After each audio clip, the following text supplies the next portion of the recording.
Hi guys, कैसे हो? ये एपिसोड बहुत ही स्पेशल होने वाला है क्योंकि इस बार जियायान अपने मास्टर के साथ याओ क्लैन यानी याओ लाओ के क्लैन जाने वाला है और उनकी ये जर्नी काफ़ी इमोशनल होने वाली है। तो चलो शुरू करते हैं इस नॉवल एक्सप्लेनेशन को, लेकिन उससे पहले एक छोटा सा रिकैप। लास्ट एपिसोड में हमने देखा था कि जियाओयान और हुआंग टियान के बीच ज़बरदस्त फाइट चल रही थी। तभी वहाँ क्वीन मेड्यूसा एंट्री लेती है और बहुत ही आसानी से हुआंग टियान को हरा देती है। इसके बाद जियाओयान को पता चलता है कि एंशिएंट वॉइड ड्रैगन ट्राइब पर अटैक हो चुका है, इसलिए वो तुरंत वहाँ पहुँचता है। वहाँ नॉर्थ ड्रैगन किंग साउथ और वेस्ट ड्रैगन किंग को अपने अंदर मर्ज कर चुका होता है और जियान को भी अब्जॉर्ब करके सबसे ताकतवर बनना चाहता है। लेकिन तभी जियाओयान पहुँचता है, एंग्री बुद्धा लोटस से उस पर हमला करता है, उसे बुरी तरह घायल करता है और आखिर में उसका सोल निकालकर पूरी तरह नष्ट कर देता है। इसके बाद जियाओयान नॉर्थ ड्रैगन किंग की बॉडी को रिफाइन करके नॉर्दर्न किंग नाम का पपेट बना लेता है। उसकी पावर बढ़ाने के लिए वो थंडर पूल में जाता है, जहां लिटिल यी गोल्डन लाइटनिंग स्पिरिट को एब्जॉर्ब कर लेता है, जिससे जियाओयान को जोरदार झटका लगता है। तभी एक भयानक लाइटनिंग बॉल उसकी तरफ आती है, जिसे नॉर्दर्न किंग रोकने की कोशिश करता है और एक बड़ा ब्लास्ट हो जाता है। इसके बाद उनकी हालत काफ़ी ख़राब हो जाती है। अब एपिसोड 199 की शुरुआत होती है, जहां जियाओयान कहता है, ये तो अच्छा हो गया, नॉर्दर्न किंग ने सफलतापूर्वक 6 स्टार दाओ सेंग के मिडिल स्टेज पर ब्रेक थ्रू कर लिया, लेकिन इसकी बॉडी में क्रैक्स भी आ गए हैं। इससे साफ है कि मिस्टीरियस गोल्डन लाइटनिंग कितनी खतरनाक है। अगर ये मुझसे टकराता तो पता नहीं मेरा क्या हाल होता। तभी जियाओयान और लिटिल यी की नज़र उस मिस्टीरियस गोल्डन लाइटनिंग पर पड़ती है। जियाओयान गंभीर होकर कहता है, इस दुनिया में जितनी ज़्यादा किसी चीज़ के पास पावर होती है, उतना ही मुश्किल होता है उसके लिए अपनी स्पिरिचुअल इंटेलिजेंस को विकसित करना, और अगर वो इसमें फेल हो जाए तो उसका बैकलैश बहुत ख़तरनाक होता है। तुम्हारे पास अपार शक्ति है, लेकिन अपनी सोचने की क्षमता नहीं। 9 मिस्टीरियस गोल्डन लाइटनिंग ने अपने स्पिरिट को इकट्ठा करने में फेल हो गया। फिर वो लिटिल यी से पूछता है, क्या तुमने भी ऐसा ही कुछ महसूस किया था जब तुम अपनी स्पिरिट को इकट्ठा कर रहे थे? इसके बाद जियाओयान उस गोल्डन लाइटनिंग के सामने आकर कहता है, मैंने कई स्पिरिचुअल बीइंग्स को देखा है, कुछ मेरे दुश्मन बने, कुछ दोस्त, लेकिन हमने एक दूसरे की मदद की। आज तुम्हारे पास भी मौका है, तुम एक सच्चे स्पिरिचुअल बीइंग बन सकते हो, लेकिन इसके लिए तुम्हें अपनी पावर को कंट्रोल करना होगा। अगर चाहो तो ये पावर मुझे दे दो, मैं तुम्हारी मदद करूंगा। ये सुनकर मिस्टीरियस गोल्डन लाइटनिंग अपनी पावर जियाओयान को ट्रांसफ़र करने लगता है। जियाओयान तुरंत लिटिल यी से कहता है, इसे अब्जॉर्ब करके सुरक्षित रखो, अभी ये पावर मेरे लिए भी बहुत ज़्यादा है। फिर वो खुद एक फॉर्मेशन बनाता है और गोल्डन लाइटनिंग की मदद करता है ताकि वो अपने स्पिरिट को फिर से इकट्ठा कर सके। कुछ ही देर में मिस्टीरियस गोल्डन लाइटनिंग सफल हो जाता है। जियाओयान मुस्कुराकर कहता है, कंग्रेचुलेशंस, आज से तुम सिर्फ एक ताकतवर लाइटनिंग नहीं, बल्कि अपनी खुद की इंटेलिजेंस रखने वाले स्पिरिचुअल बीइंग हो। इसके बाद जियाओयान उस मिस्टीरियस गोल्डन लाइटनिंग को गुड बाय करते हुए वहां से चला जाता है। इसके बाद हम फॉलिंग स्टार पवेलियन को देखते हैं, जहां जियाओयान वापस आ चुका होता है। वो चारों तरफ देखते हुए कहता है, फाइनली मैं वापस आ गया। लगता है सब लोग काफ़ी बिजी हैं, लेकिन जियाओ जियाओ कहाँ है? वो दिखाई क्यों नहीं दे रही? जब भी मैं यहाँ आता हूँ सबसे पहले वही मेरे पास दौड़ कर आती है। ये सुनकर मोकविंग बताती है, जियाओ जियाओ अपनी मम्मी के साथ है, काफ़ी समय बाद मिली है इसलिए वही है। जियाओयान हल्का सा मुस्कुराते हुए थोड़ा इमोशनल होकर कहता है, लगता है जियाओ जियाओ अपने डैडी से ज़्यादा मम्मी को पसंद करती है। तभी अचानक उसे अपने पीछे एक ज़बरदस्त लाइटनिंग एनर्जी महसूस होती है। वो चौंक कर कहता है, ये तो टियर 9 पिल की ऑरा है, आखिर इसे कौन रिफाइन कर रहा है? तभी मास्टर फेंगझून की आवाज़ आती है, और कौन हो सकता है तुम्हारे मास्टर के अलावा?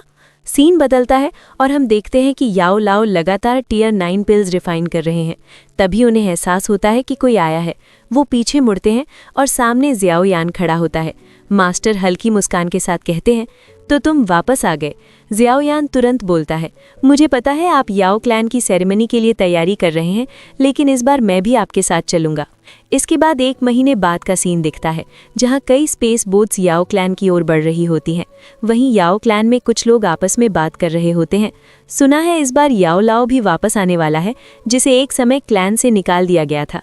दूसरा कहता है, सिर्फ इतना ही नहीं, वो अपने पेरेंट्स के नाम को क्लैन के टैबलेट पर लिखने वाला है।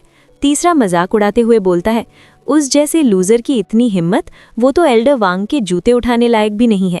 तभी वहां एंट्री होती है याओ लाओ और जियाओ यान की। जियाओ यान शांत लेकिन ठंडे अंदाज में कहता है, मास्टर आप इस सेरेमनी में जो चाहे कर सकते हैं, बाकी सब मुझ पर छोड़ दीजिए। उसे देखकर सभी लोग हैरान रह जाते हैं। क्या ये वही जियाओ यान है जिसने हॉल ऑफ सोल के चीफ को हराया? ये अभी तक जिंदा कैसे है? और इसने टियर 9 पिल भी रिफाइन की है। ये तो सबसे कम उम्र का 5 स्टार दाओ सैंग है।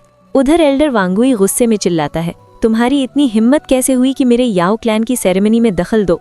और वो तुरंत गार्ड्स को आदेश देता है, इन्हें पकड़ लो। लेकिन जियाओ यान बस हल्का सा अपनी एनर्जी रिलीज करता है और सभी गार्ड्स वहीं जाम हो जाते हैं। फिर वो वांगुई की तरफ बढ़ते हुए कहता है, तुम्हारी किस्मत अच्छी है कि हम यहाँ कोई समस्या पैदा नहीं करना चाहते, लेकिन लगता है तुम्हें समझ नहीं आ रहा। इतना कहकर जियाओ यान सीधा उस पर अटैक करता है और एक ही झटके में वांगुई की हालत खराब कर देता है। ये देखकर बाकी लोग भी उस पर हमला कर देते हैं। तुमने हमारे याओ क्लैन में इस तरह बिहेव करने की हिम्मत कैसे की? तभी लिटिली बाहर आता है और बेहद आसानी से उनके सारे अटैक्स रोक देता है। सभी हैरान होकर कहते हैं, ये प्योरीफाइंग डेमोनिक लोटस फ्लेम है। तभी पीछे से वांगुई मौका देखकर जियाओ यान पर अटैक करता है, तुम मेरे क्लैन में ऐसे नहीं रह सकते, तैयार हो जाओ सज़ा के लिए। लेकिन जैसे ही उसका अटैक पहुंचता है, नॉर्दर्न किंग बीच में आकर उसे रोक देता है। एक ही टक्कर में वांगुई पीछे उछल जाता है और बुरी तरह घायल हो जाता है। जियाओ यान ठंडे अंदाज में उसकी तरफ बढ़ते हुए कहता है, क्या अब भी फाइट करना चाहते हो? तुम्हारा खेल यहीं खत्म होता है। अब शांति से मेरे मास्टर के सामने झुको और माफ़ी मांगो। लेकिन वांगुई गुस्से में दांत भींचकर जवाब देता है, मैं ऐसा कभी नहीं करूँगा। जिसे सुनकर जियाओ यान ठंडे लेकिन सख्त अंदाज में बोलता है, अब तुम्हारा ये व्यवहार कुछ ज़्यादा ही हो रहा है। लगता है तुम्हें अभी भी स्थिति की गंभीरता समझ में नहीं आई। तभी वहाँ एक ताकतवर एल्डर की एंट्री होती है। वो कहते हैं, लिटिल फ्रेंड जियाओ यान, उसे जाने दो। ये देखकर आसपास खड़े लोग फुसफुसाने लगते हैं। ये एल्डर वान हुए हैं, 6 स्टार दाओ सैंग। अगर इनके सामने कुछ भी गलत हुआ तो अंजाम अच्छा नहीं होगा। उधर वांगुई भी उन्हें देखकर राहत की सांस लेता है और घमंड से कहता है, अब तुम्हारा और तुम्हारे मास्टर का खेल खत्म। लेकिन उसी पल नॉर्दर्न किंग उसे एक जोरदार पंच मार देता है। माहौल फिर से गर्म हो जाता है। एल्डर वान हुए सख्ती से कहते हैं, याओ लाओ, क्या तुम यहाँ क्लैन सेरेमनी में भाग लेने आए हो या लड़ाई? ये सुनकर मास्टर इशारा करते हैं और जियाओ यान तुरंत शांत हो जाता है। Yes master.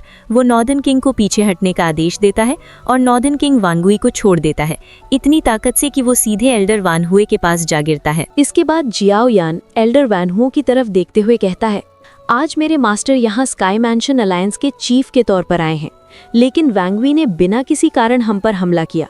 क्या याओ क्लैन के लिए यही मेहमान नवाजी है? उसकी बात सुनकर एल्डर वान हुओ सख्त फैसला सुनाते हैं। वांगुई ने गेस्ट्स के साथ बदतमीजी की है, इसलिए उसके सभी रिसोर्सेज 3 साल के लिए कम किए जाते हैं और उसे 100 दिनों के लिए कैद किया जाएगा। और जो भी उसके साथ थे उन्हें 10 साल के लिए मेडिसिन माउंटेन से बाहर निकाला जाएगा। ये सुनकर वांगुई और उसके साथी घबरा जाते हैं। एल्डर, आप ऐसा नहीं कर सकते। लेकिन सोल्जर्स तुरंत उन्हें वहां से बाहर ले जाते हैं। इसके बाद एल्डर वान हो शांत स्वर में कहते हैं, क्लैन हेड आप दोनों का इंतजार कर रहे हैं।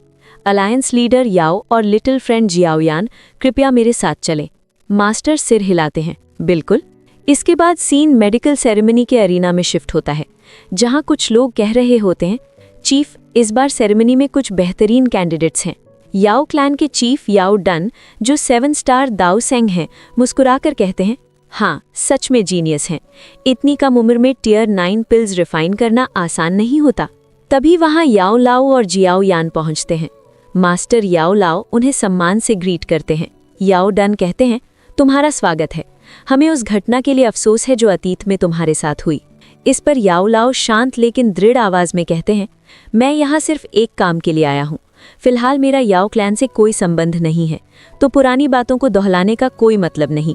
वो आगे कहते हैं, मेरे माता पिता जीवन भर याओ क्लैन का हिस्सा रहे, लेकिन उनके नाम को क्लैन टैबलेट से हटा दिया गया। ये अन्याय है। एक बेटे होने के नाते मैं चाहता हूँ कि उन्हें न्याय मिले और उनके नाम को फिर से क्लैन के टैबलेट पर लिखा जाए।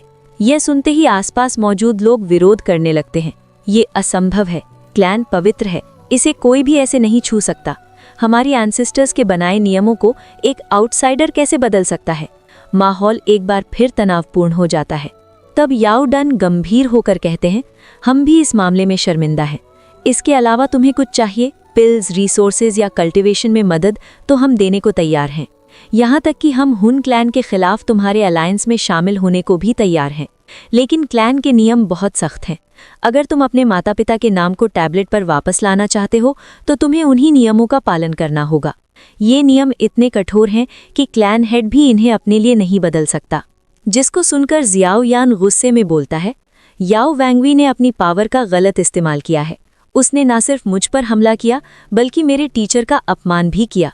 सबसे बड़ी बात, उसने अपने स्वार्थ के लिए क्लैन टैबलेट से 2 एल्डर्स के नाम तक हटा दिए। क्या ऐसे मामले को बदला नहीं जा सकता? और अगर याओ क्लैन इसके लिए तैयार नहीं है तो मैं खुद इसे अपने हाथों से ठीक करूंगा। ये सुनते ही वहां मौजूद लोग भड़क जाते हैं और कहते हैं, एरोगेंट लड़के, तुम्हारी इतनी हिम्मत कैसे हुई याओ क्लैन पर उंगली उठाने की? तुम दाऊ सेंग के 5 स्टार पर हो, लेकिन इसका मतलब ये नहीं कि तुम यहाँ कुछ भी कर सकते हो। तभी मास्टर याओ लाओ बीच में आते हैं और शांत आवाज में कहते हैं, जियाओ याग, शांत हो जाओ। हम अभी याओ क्लैन में हैं, इसलिए हमें उनके नियमों का पालन करना होगा। इसके बाद वो समझाते हैं कि मेडिकल सेरेमनी इस क्लैन की सबसे बड़ी परंपरा है और जो भी इसे जीतता है वो पूरे दाओ की कॉन्टिनेंट का सबसे महान एल्केमिस्ट कहलाता है। साथ ही उसे याओ क्लैन से कुछ भी मांगने का अधिकार मिलता है। ये सुनकर जियाओ यान आगे बढ़ता है और पूरे कॉन्फिडेंस के साथ कहता है, अगर ऐसा है तो मैं जियाओ यान अपने टीचर की तरफ से सभी को चैलेंज करता हूँ।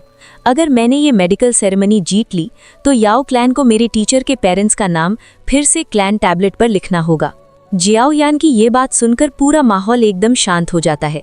तभी याओ क्लैन के चीफ आगे आते हैं और कहते हैं, ठीक है, अगर तुम जीत जाते हो तो याओ क्लैन अपना वादा जरूर निभाएगा। याओ लाओ सच में लकी हैं कि उन्हें तुम्हारे जैसा डिसिपल मिला। इसके बाद याओ क्लैन के चीफ अरीना में जाकर अनाउंस करते हैं कि अब तक चल रहा रूकी कंपटीशन यहीं खत्म होता है और अब शुरू होगी असली मेडिकल सेरेमनी, जिसमें पूरे कॉन्टिनेंट के टॉप एल्केमिस्ट हिस्सा लेंगे।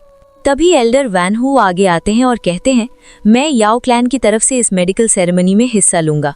और जैसे ही माहौल गर्म होता है तभी अचानक एक रहस्यमयी बूढ़ा आदमी अपने फर्नेस के साथ हवा में उड़ते हुए एंट्री करता है, जिससे साफ हो जाता है कि ये कंपटीशन अब और भी ज्यादा खतरनाक होने वाला है। और इसी के साथ एपिसोड यहीं पर खत्म होता है। नेक्स्ट एपिसोड में मेडिकल सेरेमनी की शुरुआत होगी, जहां हॉल ऑफ सोल भी हिस्सा लेने वाला है। और जहां हॉल ऑफ सोल हो वहां कुछ बड़ा कांड होना तय है और यहां से होने वाला है बहुत खतरनाक चीज। तो आपको आगे आने वाले एपिसोड में पता चलेगा। तो अगर तुम एक्साइटेड हो नेक्स्ट एपिसोड के लिए तो लाइक करो गाइज, और कमेंट करके जरूर बताओ कि तुम्हें ये एपिसोड कैसा लगा। और हाँ, चैनल को भी सब्सक्राइब कर देना। तो जल्द ही मिलते हैं एक न्यू वीडियो में, तब तक के लिए बाय।